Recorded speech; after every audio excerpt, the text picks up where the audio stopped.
Kisah viral hantu pesantren. Siapa yang udah tahu nih tentang kisah hantu pesantren, yaitu Herina guys. Yang dimana kisah ini terjadi di pesantren yang terletak di pinggiran desa, dan kondisi lingkungan di sana dikelilingi sawah dan hutan yang lebat yang kadang menyimpan suara-suara aneh jika malam tiba. Herlina adalah seorang santriwati yang selalu berkerudung rapi, tetapi tatapannya selalu kosong, seolah menyimpan beban berat dari masa lalu guys. Dan sejak hari pertama, Herlina sudah mendapat julukan anak aneh. Sehingga Herlina sering berdiam diri di musola sendiri, membaca Al-Quran dengan suara lirih namun tajam menusuk hati guys. Bulan-bulan pun berlalu dan perlakuan kejam teman-temannya makin menjadi-jadi. Herlina sering dituduh pemalas, dikerjai saat dia tidur, bahkan bajunya juga sering disembunyikan saat mandi. Tapi Herlina selalu diam, bahkan tak pernah menangis. Keheningannya membuat semua makin semangat untuk ngerjain si Herlina guys. Sampai suatu hari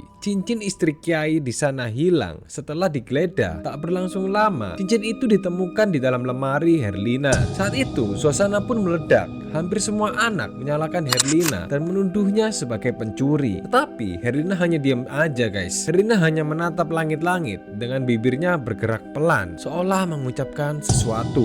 Malam itu Herlina melarikan diri dan hujan turun deras saat ia menumpangi mobil tua untuk keluar dari pesantren. Tapi di tengah jalan, mobil Herlina terguling ke jurang dan Herlina ditemukan tak bernyawa esok harinya. 2 minggu setelah pemakamannya, seseorang melihat Herlina berdiri di barisan salat maghrib lengkap dengan seragam pesantren, dan saat disapa ia hanya tersenyum lalu berbalik. Wajahnya hancur separuh guys, penuh darah, dan bola matanya tergantung tak utuh guys. Satu persatu santri yang dulu pernah menyiksa Herlina mulai mengalami kejadian aneh. Mulai dari suara mengaji yang menggema dari ruang kosong, deritan perempuan dari kamar mandi, dan suara langkah di lorong saat semua sedang tidur. Dan di suatu malam, seorang santri ditemukan tewas pada posisi sujud dengan wajahnya yang membiru.